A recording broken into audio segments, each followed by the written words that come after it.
ಪರಿಹಾರ ಬೇಡಿಕೆ ಈಡೇರಿಸಲೇಬೇಕು. ಪರಿಹಾರ ನೀಡದ ಕೇಂದ್ರ ಸರ್ಕಾರಕ್ಕೆ ಧಿಕ್ಕಾರ. ಏನು ರಾಜ್ಯದಲ್ಲಿ ಬರದ ಪರಿಸ್ಥಿತಿ ತಾಂಡವವಾಡುತ್ತಿರುವ ಸಂದರ್ಭದಲ್ಲಿ ಕೇಂದ್ರ ಸರ್ಕಾರ ರಾಜ್ಯದ ರೈತರ ಕಷ್ಟಕ್ಕೆ ನಿರ್ಲಕ್ಷ್ಯ ತೋರುತ್ತಿರುವ ಹಿನ್ನೆಲೆಯಲ್ಲಿ ಇಂದು ಕಾಂಗ್ರೆಸ್ ಪಕ್ಷದ ಕಾನೂನು ವಿಭಾಗದಿಂದ ಕೇಂದ್ರ ಸರ್ಕಾರಕ್ಕೆ ಮನವಿ ಮಾಡುವ ಉದ್ದೇಶದಿಂದ ರಾಜ್ಯಪಾಲರನ್ನ ಭೇಟಿ ಮಾಡಿ ರೈತರ ಕಷ್ಟಕ್ಕೆ ಸ್ಪಂದಿಸುವಂತೆ ಹಾಗೂ ಶೀಘ್ರದಲ್ಲಿ ತುರ್ತು ಪರಿಹಾರ ನಿಧಿ ಹಾಗೂ NDRF ನಿಂದ ಹಣವನ್ನ ಬಿಡುಗಡೆ ಮಾಡಬೇಕೆಂದು ಆಗ್ರಹಿಸುತ್ತಿದ್ದಾರೆ. ಬನ್ನಿ ಏನ್ ಹೇಳ್ತಾರೆ ಕೇಳೋಣ. ಈ ರಾಜ್ಯದಲ್ಲಿ ವಿಕಾರ ಬರ ಪರಿಸ್ಥಿತಿ ಇದೆ. ಆದ್ದರಿಂದ ನಮ್ಮ ರಾಜ್ಯ ಸರ್ಕಾರ ಹಲವಾರು ಬೇಡಿಕೆಗಳನ್ನು ಕೇಂದ್ರ ಸರ್ಕಾರದಲ್ಲಿ ಮನವಿ ಮಾಡಿದ್ದಾರೆ. ಬೇಗ ಹಣ ಬಿಡುಗಡೆ ಮಾಡಿ ಸ್ವಾಮಿ, ನಾವು ಸ್ಪಂದಿಸಬೇಕು ರೈತರಿಗೆ ಅಂತ. ಆದ್ರೂ ಕೇಂದ್ರ ಸರ್ಕಾರ ಅದರ ಬಗ್ಗೆ ಗಮನ ಕೊಡ್ತಾ ಇಲ್ಲ. ಆದ್ದರಿಂದ ನಾವು ಸಂಕೇತಕವಾಗಿ ಕಾಂಗ್ರೆಸ್ ಕಾನೂನು ಘಟಕದಿಂದ ಸಂಕೇತಕವಾಗಿ ನಮ್ಮ ಪ್ರಧಾನಮಂತ್ರಿಯವರಿಗೆ ಗವರ್ನರ್ ಮುಖಾಂತರ ಒಂದು ಮನವಿ ಪತ್ರವನ್ನು ಕೊಡ್ತಾ ಇದ್ದೀವಿ. ಶೀಘ್ರದಲ್ಲೇ ಅನುದಾನವನ್ನು ನಮಗೆ ಬಿಡುಗಡೆ ಮಾಡಿ ಬರಗಾಲ NDRF ಅಂತ ಏನು ನ್ಯಾಷನಲ್ ಡಿಸ್ಟ್ರಾಕ್ಷನ್ ಇದಿದೆ, ಆ ರಾಷ್ಟ್ರೀಯ ವಿಪತ್ತು ಇದರೊಳಗೆ ಹಣವನ್ನು ಬಿಡುಗಡೆ ಮಾಡಿ ಇಮಿಡಿಯೇಟಾಗಿ ಅಂತ ನಾವು ಮನವಿ ಮಾಡ್ತಾ ಇದ್ದೀವಿ. ಅದಕ್ಕೆ ಸ್ಪಂದಿಸಿದಿಲ್ಲ ಅಂತ ಹೇಳಿದರೆ ನಾವು ರಾಜ್ಯಾದ್ಯಂತ ಹೋರಾಟವನ್ನು ಮಾಡ್ತೀವಿ ಅಂತ ಈ ಸಮಯದಲ್ಲಿ ಎಚ್ಚರಿಕೆ ಕೊಡ್ತಾ ಇದ್ದೀವಿ ಹಾಗೂ ಒತ್ತಾಯಿಸ್ತಾ ಇದ್ದೀವಿ. ಅದೇ ರೀತಿ ನಮ್ಮ ಸರ್ಕಾರದಿಂದ ಹಲವಾರು ಬೇಡಿಕೆಗಳು ಹೋಗಿದೆ. ನಮ್ಮ ರಾಜ್ಯ ಸರ್ಕಾರದಿಂದ ಎಲ್ಲ ಮಂತ್ರಿಗಳನ್ನು ಎಲ್ಲ ಜಿಲ್ಲೆಗಳನ್ನು ಸ್ಪಂದಿಸಿ ಅವ್ರಿಗೆ ಏನೇನು ಬೇಕಾದ ಅಗತ್ಯವಾದನ್ನು ಕ್ರಮವನ್ನು ತಗೊಂಡಿದ್ದಾರೆ. ಆದರೂ ಹೆಚ್ಚಿನ ಅನುದಾನವನ್ನು ನಮಗೆ ಬರಬೇಕಾಗಿರೋದು. ಬಿಕಾಸ್ ನಮ್ಮ ಸರ್ಕಾರದಿಂದ, ನಮ್ಮ ರಾಜ್ಯ ಸರ್ಕಾರದಿಂದ ಕೇಂದ್ರ ಸರ್ಕಾರಕ್ಕೆ ತೆರಿಗೆ ಹಣವನ್ನು ಹೈಯೆಸ್ಟ್ ಸ್ಟೇಟ್ ಒಳಗೆ ನಮ್ಮ ರಾಜ್ಯದಲ್ಲಿಗೆ ನಮ್ಮ ರಾಷ್ಟ್ರದೊಳಗೆ ನಾವೇ ಹೈಯೆಸ್ಟ್ ಕೊಡ್ತಾ ಇದ್ದೀವಿ. ನಮ್ಮನ್ನು ಈ ರೀತಿ ಕಡೆಗಣಿಸ್ತಾ ಇದ್ದಾರೆ.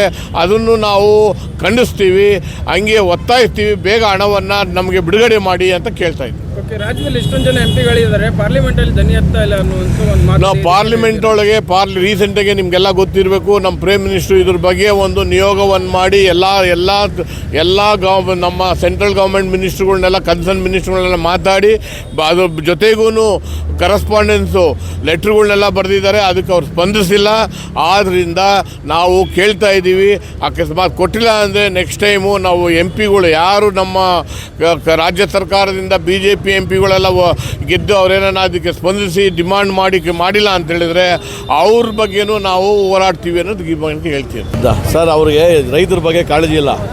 ಯಾವುದೇ ಒಬ್ಬ ಗೆಲ್ಲಬೇಕಂದ್ರೆ ಪ್ರತಿಯೊಬ್ಬರ ಮತದಾನ ತೊಗೊತಾರೆ. ಇದಕ್ಕೆ ಎಷ್ಟು ರೈತ ಬಡತನ ಇದ್ದಾರೆ. ಅದೇ ಉದ್ದೇಶದಿಂದ ಸಂವಿಧಾನ ಓದಿರೋಂಥ ನಮ್ಮ ವಕೀಲರು ಸಂವಿಧಾನದ ತಿಳುವಳಿಕೆ ನಾವು ಏನು ಮಾಡಿದ್ವಿ, ಇದಕ್ಕೊಂದು ಮಾಡಬೇಕು ಅಂತ ನಮ್ಮ ಕಾಂಗ್ರೆಸ್ ಕಾನೂನು ಘಟಕದಿಂದ ನಾವು ಒಂದು ರಾಜ್ಯಪಾಲರಿಗೆ ಒಂದು ರಿಕ್ವೆಸ್ಟ್ ಕೊಡೋಣ. ರಾಜ್ಯಪಾಲರ ಮೂಲಕನ ನಮ್ಮ ರೈತರಿಗೆ ಅನುಕೂಲ ಆಗಲಿ ಅಂತ ನಾವು ಮಾಡ್ತಾಯಿದ್ದೀವಿ. ಸೆಕೆಂಡ್ ಹೈಯೆಸ್ಟ್ ರೆವಿನ್ಯೂ ನಾವು GST ಎಲ್ಲ ನಮಗೆ ಕೇಂದ್ರ ಸರ್ಕಾರಕ್ಕೆ ಹೋಗ್ತಾ ಇದೆ ಟ್ಯಾಕ್ಸ್ ರೂಪದಲ್ಲಿ. ಅವ್ರು ಕೊಡ್ತಾರೆ, ನಾವು 10 ರೂಪಾಯಿ ಕೊಟ್ಟು ಅವ್ರು ಕೊಡ್ತಾರೆ ಬರೀ ನಮ್ಗೆ 70 ಪೈಸಾ. 10 ರೂಪಾಯಿಲಿದೆ, 70 ಪೈಸೆಯಲ್ಲಿದೆ. ಈ ಥರ UP ಉತ್ತರಾಖಂಡ್ ಅಂತರ್ಜಾಗಗಳಲ್ಲೂ ಬರಪಾದ ಕೋಟಿಗಟ್ಟಲೆ 1200 crores ಎಲ್ಲ ಕೊಟ್ಟಿದ್ದಾರೆ. ನಮ್ಮ ಹಲವಾರು ಬಾರಿ ನಮ್ಮ ಮುಖ್ಯಮಂತ್ರಿಗಳು, ಮಾಜಿ ಮುಖ್ಯಮಂತ್ರಿ ಸಿದ್ದರಾಮಯ್ಯ ಅವರು, ಈಗಿರೋಂಥ DK ಶಿವಕುಮಾರ್ ಸರ್ ಆಗಲಿ ಕನ್ಸರ್ನ್ ಮಿನಿಸ್ಟರ್ ಹತ್ರ ಹೋಗಿ ಕೇಂದ್ರ ಸಚಿವರ ಹತ್ರ ಹೋಗಿ ಮಾತಾಡಿದ್ರು, ಬರೀ ಆವಪೋಲೋಗಿ ಹೇಳಿದ್ರು. ಅದರಿಂದ ನಾವು ಇದನ್ನು ಒಂದು ರೈತರ ಪರವಾಗಿ ನಾವು ನಿಂತಿದ್ರಿ. ವಿ ಸ್ಟ್ಯಾಂಡ್ ಆನ್ ಲಾಯರ್ಸ್ ಅಂತ ಹೇಳಿ, ಫಾರ್ಮರ್ಸ್ ಅಂತ ಹೇಳಿ ನಾವೆಲ್ಲ ಒಂದು ಸ್ಟ್ಯಾಂಡ್ ಬೈ ಅಂತ ಹೇಳಿ ನಮ್ಮ ರಾಜ್ಯಪಾಲರಿಗೆ ಒಂದು ಮನವಿ ಅಂತ ಕೊಟ್ಟು ಅವ್ರ ಮೂಲಕನಾಗಲಿ ನಮ್ಮ ರೈತರಿಗೆ ಅನುಕೂಲ ಆಗಲಿ ಅನ್ನೋದು ನಮ್ಮ ಉದ್ದೇಶ. ಈಗ ನೋಡಿ, ಕರ್ನಾಟಕ ಅತಿ ಹೆಚ್ಚು ಟ್ಯಾಕ್ಸ್ ಕಟ್ಟುವಂಥ ರಾಜ್ಯಗಳಲ್ಲಿ ಒಂದು. ನಾವು ಅತಿ ಹೆಚ್ಚು ಏನಂತಾರೆ, ನಾವು ನಮ್ಮ ಶೇರನ್ನು ಕೊಡ್ತಾ ಇದ್ದೀವಿ. ಈ ವರ್ಷ ಮಳೆ ಬರದ ಕಾರಣಕ್ಕಾಗಿ ಏನಂತಾರೆ ತುಂಬ ತೊಂದರೆಗೆ ಅಂತ ಸಿಕ್ಕಾಕೊಂಡಂಥ ಸಂದರ್ಭ ಇದೆ. ಹೀಗೆ ನಮ್ಮ ರಾಜ್ಯಕ್ಕೆ ಬರಬೇಕಾದಂಥ ನ್ಯಾಯಯುತವಾದಂಥ ಪಾಲನ್ನು ನಮ್ಗೆ ಕೊಡಿ ಅಂತ ನಾವು ಕೇಳ್ತಾ ಇದ್ದೀವಿ. ಬರಗಾಲಕ್ಕೆ ಸಂಬಂಧಪಟ್ಟಂಥ ಏನು ನಿಧಿ ಇದೆ ಅದರಲ್ಲಿ ನಮ್ಮ ಪಾಲನ್ನು ನಮಗೆ ಕೊಡಿ ಅಂತ ನನ್ನನ್ನು ಕೇಳ್ತಾ ಇದ್ದೀವಿ. ಎಷ್ಟೇ ಮನವಿ ಮಾಡಿದರೂ ಕೂಡ ಕೇಂದ್ರ ಸರ್ಕಾರ ಸ್ಪಂದಿಸ್ತಾ ಇಲ್ಲ. ಅದರ ವಿರುದ್ಧ ನಾವು ಒಂದು ಮನವಿ ಪತ್ರವನ್ನು ರಾಜ್ಯಪಾಲರ ಮೂಲಕ ಇವತ್ತು ಕೊಡೋದಕ್ಕೆ ಹೊರಡ್ತಾ ಇದ್ದೀವಿ. ಭಾಳ ಮುಖ್ಯವಾಗಿ ಇಲ್ಲಿ ನಾವು ಡಿಮ್ಯಾಂಡ್ ಮಾಡಬೇಕಾಗಿರೋದು, ಇಲ್ಲಿಂದ ಕರ್ನಾಟಕದಿಂದ ನಾವು ಅತಿ ಹೆಚ್ಚು MP BJPಯಿಂದ ಆರಿಸಿ ಕಳಿಸಲಾಗಿದೆ. ಅವ್ರು ಯಾರೂ ಕೂಡ ಅಂತಾರೆ ಇದ್ರ ಬಗ್ಗೆ ಮಾತಾಡ್ತಾ ಇಲ್ಲ, ನಿದ್ದೆ ಮಾಡ್ತಾ ಇದ್ದಾರೆ. ಇವರ ಈ ರೈತ ವಿರೋಧ ಧೋರಣೆಯನ್ನು ಜನರು ಗಮನಿಸ್ತಾ ಇದ್ದಾರೆ. ನಾಳೆ ಇವ್ರಿಗೆ ತಕ್ಕ ಪಾಠವನ್ನು ಕಲಿಸ್ತಾರೆ. ಹಾಗಾಗಿ ಇವರೆಲ್ಲರೂ ಕೂಡ ಎಚ್ಚೆತ್ತುಕೋಬೇಕು. ರಾಜ್ಯದ ಪರವಾದಂಥ ಏನು ಒಂದು ನ್ಯಾಯಯುತವಾದಂಥ ಬೇಡಿಕೆ ಇದೆ ಅದನ್ನು ಇವರು ಈಡೇರಿಸೋದಕ್ಕೆ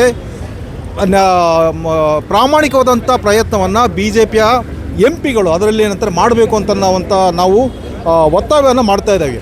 ಈಗ ಆ ಥರ ಮಾಡದೇ ಇದ್ದರೆ ಖಂಡಿತವಾಗಲೂ ಕರ್ನಾಟಕದ ಜನತೆ ಅವರಿಗೆ ತಕ್ಕ ಪಾಠವನ್ನು ಕಲಿಸೋದಕ್ಕೆ ಅಂತ ಶತಸಿದ್ಧ ಅಂತನ್ನುವಂಥ ಮಾತನ್ನು ಎಚ್ಚರಿಕೆಯನ್ನು ಅಂತ ಈ ಮೂಲಕ ಕೊಡೋದಕ್ಕೆ ಬಯಸ್ತೇನೆ. ಇವತ್ತು ಇಡೀ ರಾಜ್ಯದಲ್ಲಿ ಬರಗಾಲ ಬಂದಿದೆ. ಇವತ್ತು ಮಳೆ ಪ್ರಮಾಣ ತುಂಬ ಕಡಿಮೆ ಆಗಿದೆ. ಇಡೀ ಕರ್ನಾಟಕದಲ್ಲಿ ನೀವು ನೋಡಿದಾಗ ಮಳೆ ಪ್ರಮಾಣ ತುಂಬ ಕಡಿಮೆ ಆಗಿದೆ. ರೈತರು ಇವತ್ತು ಬೆಳೆ ಬೆಳೆಯೋದಕ್ಕಾಗ್ತಾ ಇಲ್ಲ, ಬೆಳೆ ಇಡೋದಕ್ಕಾಗ್ತಾ ಇಲ್ಲ, ಮಳೆನೇ ಇಲ್ಲ. ಹಾಗಾಗಿ ಬರ ಪರಿಹಾರವನ್ನು ಕೊಡಬೇಕು ಅಂತೇಳಿ ರಾಜ್ಯ ಸರ್ಕಾರ ಈಗಾಗಲೇ ಕೇಂದ್ರ ಸರ್ಕಾರಕ್ಕೆ ಒಂದು ಮನವಿಯನ್ನು ಅರ್ಪಿಸಿದೆ. ಆದರೆ ಕೂಡ ಕೇಂದ್ರ ಸರ್ಕಾರ ಇದುವರೆಗೂ ಕೂಡ ರಾಜ್ಯಕ್ಕೆ ಬರಬೇಕಾದಂತಹ ಬರ ಪರಿಹಾರ ನಿಧಿಯನ್ನು ಇದುವರೆಗೂ ಬಿಡುಗಡೆ ಮಾಡಲಿಲ್ಲ.